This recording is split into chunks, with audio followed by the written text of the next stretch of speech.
Hey guys, so we're going to make the lantern today, um, and you should be able to see this in your canvas. If you go to your canvas under files and under modeling practice reference images, you're going to want to download this Sephiroth Art ISO Lantern JPEG file. So once you have that downloaded, you're just going to open it up, and this is what it should look like. Okay, and so this is what we're going to make tonight. And when we make it, we're going to use a lot of the same methods that we've been using in class. And so I'll walk you through it, and by the end we should have a nice looking lantern. Alright, so you can go ahead and open up your Maxine just like this. You should have 4 different views open. You can, if you like, you can just maximize one view, and you can do that by clicking right over here on your bottom right hand corner, and that'll maximize your view. You'll see it'll say maximize viewport when you hover over it. If you like staying in the 4 viewports, that's fine too. I personally like to stay in the perspective viewport, so whenever you click, it'll highlight which view you're in, but we're just going to stay in this viewport. Okay, so we're in our Maxine, and we're going to start making the base, right? We're going to make this piece right here. So how we're going to do that is we're going to start with a cylinder. And so whenever you are ready to make your cylinder, you're going to click over here on your Create tab, and you're going to click that, and you're going to see cylinder right here. So click cylinder, and when it's highlighted, that means it's ready to be created. So once you click on cylinder, you come into your grid area, and you're just going to left click, drag. You're still holding left click, and you're going to let go of left click, and now you're just going to pull up. Right? Let's do that again. You're going to left click to highlight or to select cylinder, come over to your grid area, left click, drag. You're still holding left click. You're going to let go of left click. You're going to drag up, and then you're going to left click again to finish it. And see, my cursor is still ready to draw another cylinder. You're just going to want to right click, and now we're not going to make another cylinder, because this is what's going to happen whenever you pull it out and you're like, okay, my cylinder's made, and then when you click again, you're going to start to make another cylinder. So what you want to do is you're just going to left click, drag, left click again, and you're done. Again, left click, drag, let go of left click, and then you're going to click left click again, and then to not make another cylinder, you're going to right click. There we go. Okay, so the next step is we're going to make an editable poly, and we're going to do that by right clicking, and this drop down menu is going to come on, and we're going to go all the way down to convert to and editable poly. So again, we're going to right click, and this box is going to come up, and then you're going to want to convert to editable poly. And when you do that, you see it generated our selection modes and all of these different buttons that we can click on. So we're going to want to delete the bottom of this base, right? And because it's not going to be seen, right? So if we want to rotate around our model, we hold the Alt button on our keyboard and middle mouse click. So you hold Alt, and you see my cursor changed. You hold Alt and then middle mouse click, and then you just move your mouse around while holding Alt and middle mouse click. So again, that's Alt, middle mouse click to rotate. So we want to delete this face down here because we don't need it. So you can go to face mode or polygon mode, or you can click on polygon mode, or you can hit 4 on your keyboard and that'll select polygon mode.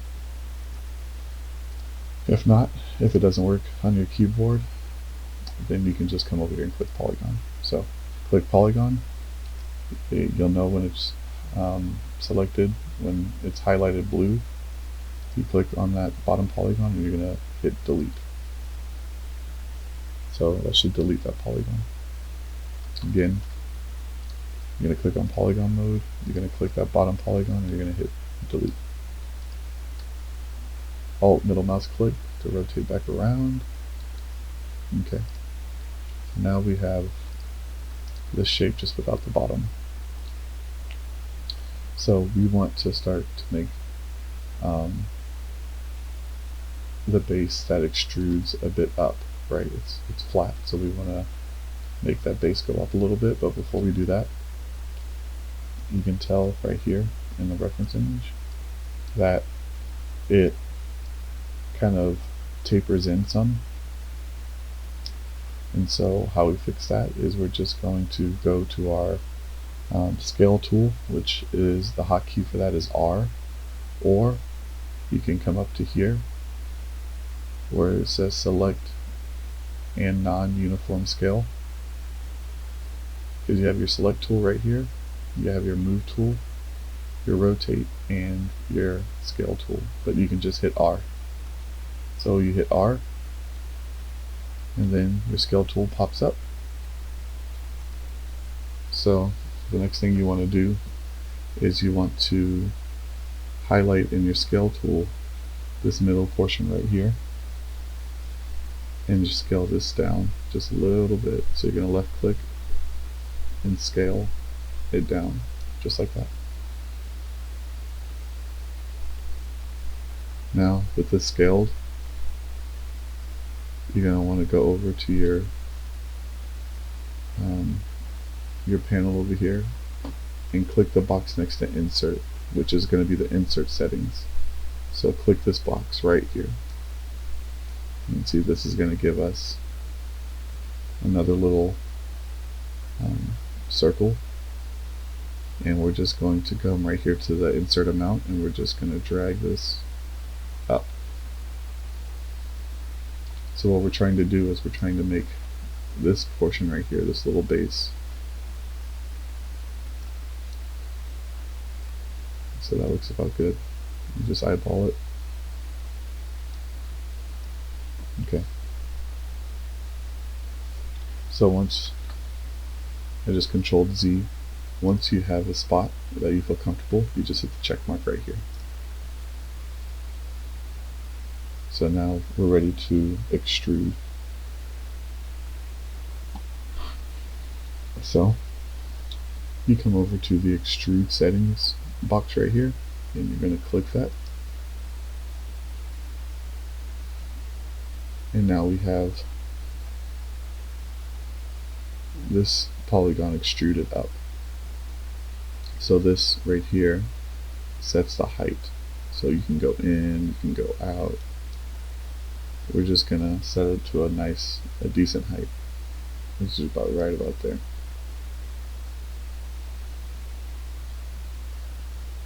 And you're gonna hit your check mark. Okay. So we don't need this face right here. So we can go ahead and just delete that face.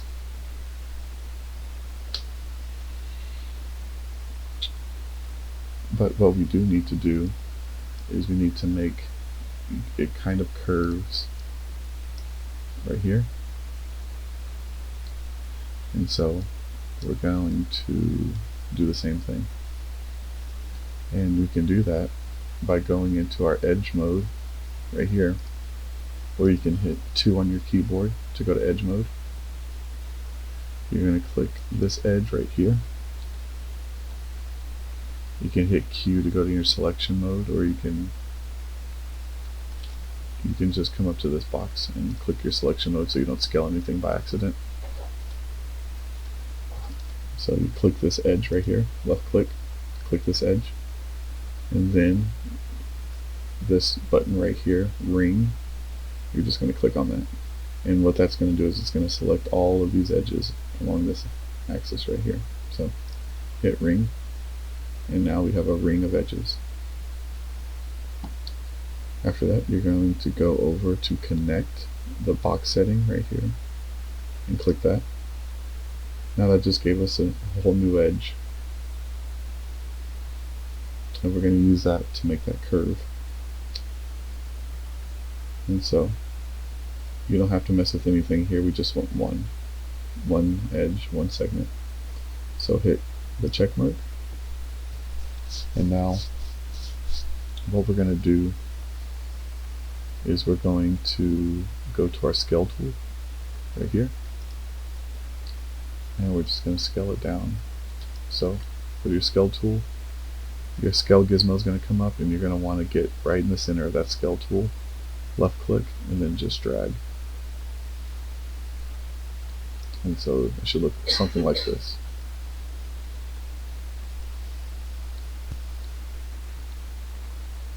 Okay. So right now I'm in edge faces, which is why I can see all of my edges. If you want to see your edges as well, you can just hit F4 on your keyboard, and that'll toggle it on and off. If F4 doesn't work on your keyboard, you can click on this right here, this default shading, and you can go to edge faces right here. It helps out a lot when you want to manipulate your edges. Okay, so I'm not satisfied with this yet. I want a little bit more of a defined curve. So I'm going to double click on this edge, left double click. I'm going to hit Q so I don't scale anything. Q is my selection tool. And okay, now with this edge selected, I'm going to go over to my chamfer tool, and this is going to give me about 2 more segments, and it's going to smooth this curve out a bit. So click the box, the settings box next to chamfer, and you see it's going to give us a whole bunch of different drop down settings, right? So this top setting right here, you're going to want to click on that, and you're going to want to hit try. So all of them do a bit of a different type of chamfer. We want to use the try chamfer right now. So we changed it to try. This is the amount, this is the chamfer amount, right? So probably right about there. And this is how many segments you want. So the more segments, the smoother the curve. We want just 1 more segment. So it should be 2 segments right here. The rest of this we don't really have to mess with. So again, it's try. This is your amount. And then 2 edge segments. And hit the check mark. So I'm going to turn off edge selection. And I'm going to hit F4 just to kind of get a look at it.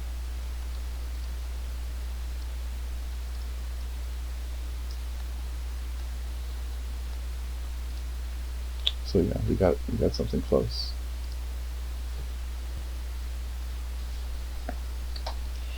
So ours is a little bit thicker, so we want to probably bring that down just a bit so that it looks closer to the reference image. And we're going to do that right now. So we're going to go to our vertex selections. You can click on vertex right here, or you can hit 1 and that'll turn on your vertex selection. So whenever you want to marquee select, that's a left click and drag like this. This is going to select everything in that window. Right. So whatever you marquee select, you can marquee select it like this, and you're going to select all of those vertices in that window. So we want to select all of the vertices besides these bottom vertices. So we can do that by marquee selecting, but if I marquee select in perspective view, sometimes you're going to get vertices that you don't want. Like these, we don't want these down here. So what you can do is you can hit F for front view. Now we're in front view. I just hit F for front view. Before I was in perspective. You can just hit F for front and then Z for zoom, and that'll zoom in on your object. So again, I was in perspective. You can hit F for front and then Z for zoom. Right? Those are your hotkeys. F4 to turn on your edges, or you can go over here and go to edge faces. Click on vertex, and now we're going to just left click and drag to get those vertexes. So left click, drag, let go, and now we have all the vertices we want. So you can hit P for perspective, hold Alt, middle mouse click, and you can rotate and see. You're going to get any of those bottom vertices, which is what we want. So we're going to move it down by using our move tool. So you can hit W for move, or you can come up here to select and move and just click that. Now we have our move tool selected. So this blue axis is what we want to use. So this is our Z axis. Z axis is everything going in this direction. Everything going in this direction is our X, and everything in this direction is our Y. So Z axis is your third dimension. Everything else in 2D is used with the X and the Y axis. Your Z axis is where our three-dimensional comes in. That's our depth. Right? So we want to highlight this Z right here. All we want to see is just this line and this Z highlighted. You don't want to see this highlighted, or this highlighted, or this highlighted, or this highlighted. We just want to see just this Z highlighted. And that lets us know that we're just going to move in this axis only. So you click right here on your move tool, and we're just going to pull it down just a bit.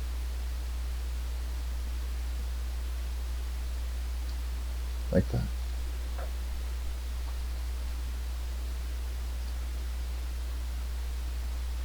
And that's a bit better.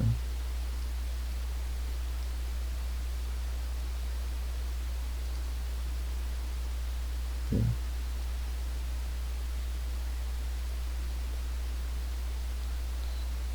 Okay.